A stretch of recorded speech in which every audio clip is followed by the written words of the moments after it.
Պտղելու եմ զատկի սեղանի զարդը, կաթնահունցը, դարչին մեխակով և չամչով ընկույզով։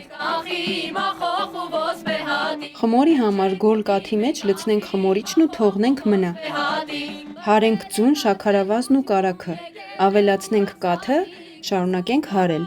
Ավելացնենք մաղով անցկացրած ալյուրը, դարչինն ու մեխակը։ Հունցենք ձեռքերին չկպչող խմոր։ Ծածկենք սրբիչով, թողնենք հասունանա 2 ժամ։ Մանր կտրատենք ընկույզը։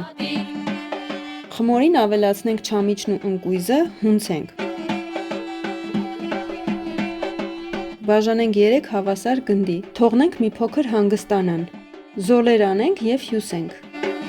Պսակի տեսք տանք, քսենք ձու, ցանենք քունջուտ։ Թխենք 185 աստիճանում 30 րոպե։ Տաք վիճակում վրան քսենք մեղրաջուր։ Կաթնահունցի օղակը խորհրդանշում է Հիսուսի փշե պսակը։ Ուրախ զատիկ։